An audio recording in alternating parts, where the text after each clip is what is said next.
accept, where them hands, where them holes, where them throws, you know what I'm saying?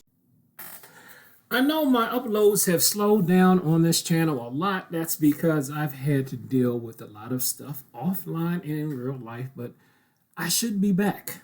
I should be back. So let's get right to this martial arts thing. These are the writings of the Honorable Great Grandmaster James Mitose. If you don't know who he is considered to be the father of modern day true and pure karate and kempo. He's the kempo O Sensei for today's version of kempo. And there is a lot of controversy surrounding James Mitose. I'm not going to get into all of it right now because I can't do it justice in this little bit of time. But if you want to know about a lot of the controversy and things surrounding him, I suggest just do some Googling and look at some videos on YouTube. There's some very good videos on YouTube that address that. But if we're going to just take a look at his writings on face value, there's a couple of them that really jumped out at me. So let me start by saying first that a lot of the philosophies and techniques that James Mitose ends up settling on when he creates the Kosho art of peace, that stuff I started discovering on my own, and he's pretty much just like finished it for me. So when I started doing these Kosho things, he's already mapped it out. I don't have to think. But this one right here, this part, this is an excerpt from a story in one of his writings. His writings, True and Pure Karate and Kempo. Story number 5, The Reforming Grand Master. I really like this story because it talks about how people tend to react to martial artists as automatically being violent when the martial artist may not necessarily be violent or not. So I'm not going to read the whole thing. I'm just going to read part of it. So basically here, he's talking about many years ago in the land of Japan, there were a bunch of bandits that were causing problems. And let's get to the part that's about karate, where he specifically says karate.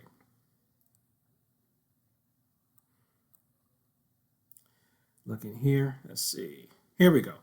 During the feast, the mayor of the town noticed that 2 of the Grand Master's disciples had enlarged knuckles, as do the martial artists. Angrily, he approached the Grand Master saying, "What is this? We welcome you because Kosho Shori masters have for generations been said to have never harmed another living creature. You are said to be men of peace, healing arts, and wisdom, yet your disciples have made deadly weapons of their hands." And he's talking about because of the dark knuckles from the conditioning. Mine aren't dark anymore. The Grandmaster looked at the mayor with soft, gentle eyes for a long time. The entire village watched and waited for an answer. Finally, the Grandmaster spoke. "So you have noticed my disciples' knuckles. They were karate men at one time in the past. Now they are my disciples. As you know, all karate men build up their knuckles for fighting." Then he said, "For centuries, some monks pounded their fists in stone bowls. They practiced clear thinking while suffering stress and pain. This was one method of learning to think clearly when life circumstances cause stress and pain." That's part of the character building that the martial arts suffering conditioning process can and will do for you. The hard fists, I'm reading now, became useful to some who fell away from Buddhist teachings. The founder of Kosho Shori considered this when seeking spiritual enlightenment under the old pine tree. He thought about how martial artists hardened their fists, giving them the appearance of evil. Because of the temptation to use the fist as a weapon if driven into a corner, the practice was changed. It was changed by the founder of Kosho Shori Ryu of peace and true self-defense several hundred years ago. So, I'll just keep going. There are many honorable men in Japan who have studied the Kosho Shori's true self-defense arts. Now, because a few of them have turned evil and have used the arts for evil purposes, you treat all Kosho Shori true self-defense men with hostility. You fear them. You suspect us of being enemies when you notice my disciples' Knuckles. Now that's something I had that similar happened to me in real life. Now let me continue with the fable here. Suppose a good and honorable Kosho Shoiryu true defense man had such knuckles. Suppose even a reformed criminal had such knuckles. Now that there is hateful violence, such men have problems finding jobs. They are treated as outcasts, even as enemies. Maybe some of them are hungry. Perhaps they are becoming bitter. You have called them enemies by your actions. It's natural that some of them will accept this and become your enemies. They will return your hate with interest. By your fears and concern for peace and safety, you can create more crime and violence. Kosho Shoiryu true self-defense is always to take the first step towards friendship and peace. How can we do that? The mayor asked the Grand Master Mitose. Treat all visitors to your village as you first welcome us, he replied. Buddha taught that a person should be one with the group of people he is with. That means that a group of people should always feel as one with whoever joins their group. God made us to live in harmony. So let me tell you something about the whole Dark and Knuckles thing. I ran into that in a couple of instances. Actually, more than a couple. I'll just give you a few examples of things that I've had to deal with here because of Dark and Knuckles. Now, one thing, as far as the Knuckles go, well, I shouldn't be too mad at this because the Dark and Knuckles did actually get me a job one time.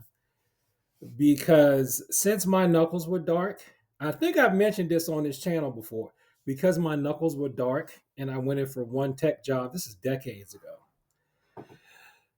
Because my knuckles were dark and the lady that hired me, her knuckles were dark too. She was an Okinawan karate student. She didn't have a problem with sending me into dangerous areas. It turns out I was the only person willing to do tech support in some of these, let's just say, sort of dangerous neighborhoods early in the morning. She felt like I wouldn't be afraid and that I had the warrior spirit, as she put it, to be able to do the job. She said, I looked at your picture and then I called you in and I looked at your hands and I knew. So people make assumption that if you have dark knuckles, that means that you don't mind running away from a fight. That can be good. Now, see, in this instance, it got me some employment. That can be bad because it could have gotten me into employment in situations where had I actually been a punchy type person and not the type of person who could, of course, who was not afraid of conflict, but didn't want to jump to conflict, things could have went a different way. There was another instance where someone noticed my dark knuckles and kept asking me about fighting out of a sadistic glee and kept trying to get me to tell her about fights and things like that because she liked that. And that was kind of annoying, and I just sort of ignored it because I was like, this is just kind of drawing negative attention towards me. So there are people who will make negative associations with you or, be afraid of you. How it says in that, let me look at it. How it says that because people are afraid of violence, they will, because they're scared of violence. If they see some people, not everybody, not all, okay, not everyone, but there are people who, if they know that you're a martial artist, and they, especially if you're doing the type of martial arts where you're doing hand conditioning, even in modern times, they may look at that and think that you're a violent person. They may think that because you're practicing a martial art, that means you're doing it because you want to hurt people, you want to hit people, not because you actually want peace. You want to be able to handle violent confrontations and be able to handle them competently. Now, let's not get it twisted. There are some people who are in the martial arts just for the violence, but I don't think that most people are. Even though I acknowledge that some people are, most people aren't. Most people just want to know how to protect themselves I think a lot of people probably had some sort of trauma that they had to deal with, some kind of a bad situation. They come into the martial art. Even if some folks come into it with the wrong intentions, they eventually end up being reformed once they learn how to deal with their own feelings and they become, you know, they become harbingers of peace. And I think that's what James Mitose was trying to get to with his writings and his Kosho Ryu philosophy. So, one thing I've started to notice about the Kosho Ryu writings too is if I had known that this was already written before I came up with Cecil Ryu, I probably would have called it Kosho Taekwondo.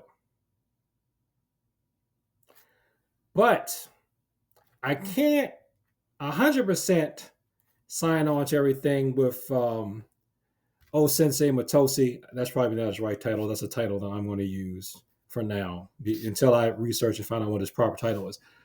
Because there are a couple of things that I'm not saying that I understand why he says in his writings or said in his writings, but I just don't agree with because my experience has been different. Who knows?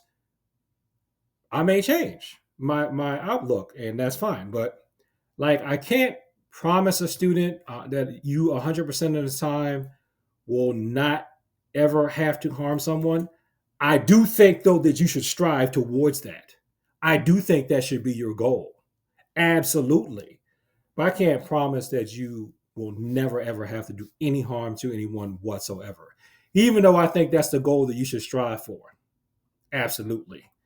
I also think that the pattern, some of the exercises that he puts in here, it's stuff I used to do too. It's funny. It's stuff I used to do when I was young, and then I kind of got away from it. But I guess it's coming full circle that I need to go back to that. I don't want to ruin it. You want to know what I'm talking about? Go get the books. I will link to information about it below the video. And there is a thing in here. It's a case of where I should say I like the argument that he makes, even though I don't agree with it completely.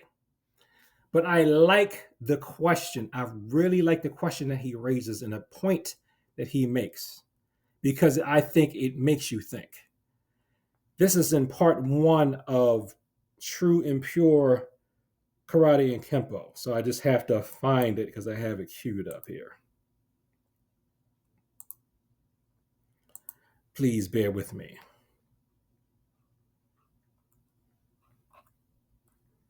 No, it's not there. There it is.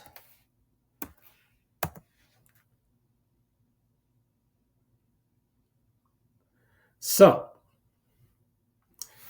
there is a quote that's on the internet where it says that James Mitose, and this is also referenced in one of Sensei Bruce Jutnick's video. If you don't know who Bruce Jutnick is, he is the current one of the current heads of one of the branches of Kosho Ryu.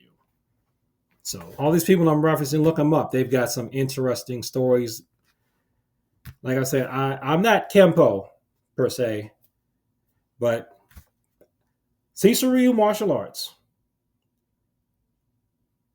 is supposedly Taekwondo. And if you take the literal meaning of Taekwondo like I tend to do, if you say it is the foot fist way or the way of the hand and foot, when are you not using your hands or your feet in self-defense, even if you're using those hands to say, hey, I don't want to hurt you, or those feet to run? When are you not using those? So that means you should be studying anything you can. If you're Cecil Ryu, that's what I do. I just use general choice patterns. And Taekwondo, as the MMA people say, Taekwondo is my base.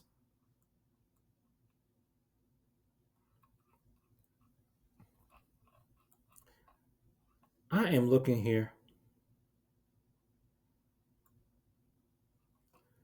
So he says here, the true meaning, they're talking about punching boards with their bare fists, the makiawa. They punch special boards with their bare fists. The purpose of board punching is to develop spiritual willpower. The true meaning for this practice is to punch the evils of the world, earth, and destroy the evil in the mind. Kosho Ryu ministers never use their fists as weapons. In the fields of martial arts, such as karate and kung fu, fists are developed for one purpose: to use them as weapons. What is evil? Evil is an ungodly spirit against truth. It is against God, the laws of mankind, and also against anything which is true and right. Evil is being greedy, jealous, and violent against society. War is also evil. In Kosho Ryu, we dislike evil, so we shall practice the punching exercises we are doing so to destroy evil in the mind. This is done by bringing the evil spirits out of the mind and placing them on the objects you are punching. Now, interesting enough, he's saying to place the evil on the objects that you're punching, but he doesn't say to consider the people to be evil. In some other areas of his writings, he says too that you've heard the expression, some of you probably, hate the sin but not the sinner. I think that may have its roots in some of these writings of O Sensei Mitose, because that's basically what he argues. That you may not like what people do, but it doesn't mean you have to dislike the person. Again, I know that there's a lot of controversy surrounding Sensei Mitose, but if we take the writings at face value, man, you got some good stuff in here. You really do. You got some good stuff. You got some good philosophy that I think is worth taking a look at. Look at the writings. Look at the writings of James Mitose, particularly the ones I'm going to reference up here. And I think that you're going to get some very good philosophy and very good outlooks and just different ideas for your martial arts practice. Now, I also too think that it depends upon where you are in your journey and your training and your path and where you are at your point of as a martial artist. Like I said, I'm starting to see the wisdom, and I can see the point of where you want to pretty much focus on evasion, but I can't promise you that you will always be able to evade. So I do think that you should learn how to handle what we tend to think of as martial arts conflict. In case you can't get away, you're caught, you're trapped, and you gotta have to do something, even if it's just to create enough space so that you can escape. See, a lot of stuff that James Mitose talks about too is like using psychology on people to like mentally redirect them, to get them not thinking about fighting. He's got stories in there and examples in there of that too. So, all in all, these Kosho writings are really good. I'm going to take a look at them some more, and if any of the other ones inspire me to make a video, trust me, I will make some more. But yeah, I can personally testify to the whole knuckles thing. My knuckles aren't dark anymore, but they used to be. I had to put a lot of cocoa butter on there, to get them to not be dark. But I still have the bone density in there, and I managed to do it enough so that they got harder. But I can still, of course, I don't have one when I need one. I can still pick up a coin. Anybody that's done any reading in the Tai Chi writings will know what I'm talking about. Because, yeah, you can condition your hands and stuff so hard that you have trouble grasping small objects if you go overboard with it. But I can do that. So thank you for watching this video. Like, comment, and subscribe to share this with people who like to talk about the martial arts and peace. And as always, thank you for your time. I appreciate it. And take a look at these writings, in my opinion. Peace.